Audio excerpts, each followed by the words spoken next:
স্মৃতিশক্তি বৃদ্ধির জন্য কোরআনের কিছু আয়াত পাঠ করবেন। অবশ্যই আল্লাহ পাক রব্বুল আলামিন আপনার পরীক্ষায় সফলতা দান করবেন। এবং অনেক সময় পরীক্ষা যেতে ভয় লাগে, এরকম হয় কি হয় না? নতুন করে পরীক্ষা দিতে গেলে অনেক সময় ভয় লাগে যে পরীক্ষায় পারবো কি পারবো না, প্রশ্ন সহজ হবে কি হবে না, এই ধরনের চিন্তা অনেক সময় আসে, যার কারণে আরো নার্ভাস হয়ে যায় একজন স্টুডেন্ট। পরবর্তী সময় দেখা যাচ্ছে যে পরীক্ষায় ভালো করে লিখতে পারে না। এজন্য আল্লাহ পাক রব্বুল আলামিন এই দোয়ার কারণে, এটা কোরআনের ভিতরে আল্লাহ তাআলা কোট করে দিয়েছেন, এবং এই দোয়াটি হযরত মূসা আলাইহিস সালাম বেশি বেশি পড়তেন। এবং কি ডক্টর জাকির নায়েক তিনি বলছেন যে আমি এই দোয়াটা বেশি বেশি পড়তাম, যার কারণে আল্লাহ তাআলা আমাকে সৎ সাহস দিয়েছেন। হযরত মূসা আলাইহিস সালাতু ওয়াস সালাম এই দোয়াটা বেশি বেশি পড়তেন, এবং তিনি যখন কঠিন পরীক্ষার ভিতরে পড়েছিলেন, ফেরাউনের সংখ্যা অনেক বেশি, ফেরাউনের অস্ত্র সংখ্যা এবং সবকিছু ফেরাউনের অনেক বেশি, কিন্তু মূসা আলাইহিস সালাম ছিলেন একা এবং তার সাথে কিছু সঙ্গীরা রয়েছেন। মূসা আলাইহিস সালাম এই কঠিন পরীক্ষার ভিতরে তিনি আল্লাহ তাআলার কাছে এই দোয়াটা করেছিলেন, এবং তিনি বলেছেন, আল্লাহ আমাকে সৎ সাহস দান করো এবং আমার স্মৃতিশক্তি বৃদ্ধি করে দাও, আল্লাহ আমার অন্তরটাকে প্রশস্ত করে দাও। সুতরাং আপনি যদি পরীক্ষায় সফলতা অর্জন করতে চান এবং স্মৃতিশক্তি বৃদ্ধি করতে চান, তাহলে এই দোয়ার আমলটা আপনি করবেন।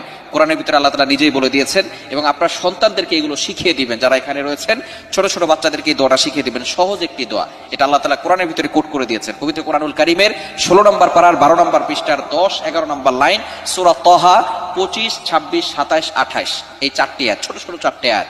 দোয়াটি হচ্ছে রব্বিশ রহলি সদরি ওয়াসসিরলি আমরি ওয়াহলুল উকদাতাম মিন লিসানি ইয়াফকাহু কওলি। এই দোয়াটা আমরা অনেকে জানি না?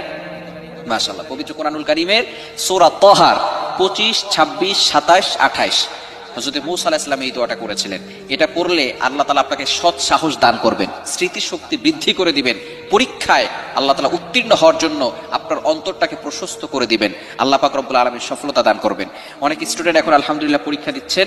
যারা পরীক্ষা দিচ্ছে তাদেরকে বিশেষ করে আমি যে দোয়ার কথা বলবো সেটা হচ্ছে এই দোয়াটা বেশি বেশি পড়বে এবং দুরূদ শরীফ বেশি বেশি পড়বে। দুরূদ শরীফের আমল করে এবং এই দোয়ার আমল করে আমি নিজে চাক্ষুষ প্রমাণিত হয়েছি যে আল্লাহ তাআলা অনেক ধরনের বিপদ থেকে হেফাজত করেন। দুরূদের অনেক ফজিলত রয়েছে।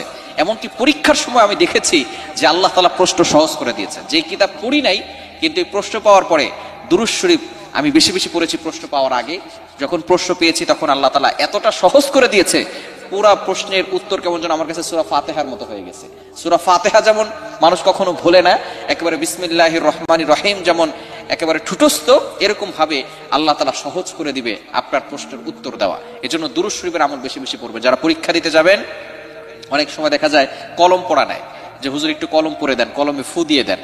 আপনি সারা রাত পড়েন নাই, এখন আপনি কলমে ফু দিয়ে নিলে আপনি কি মনে করেছেন পরীক্ষা একেবারে গোল্ডেন A+ পেয়ে যাবেন?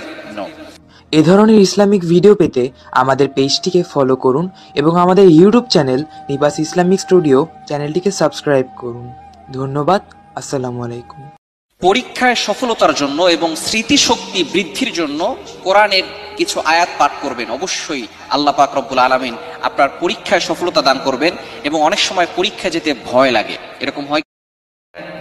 মাশাআল্লাহ। পবিত্র কোরআনুল কারীমের সূরা তাহার 25, 26, 27, 28 হযরত মূসা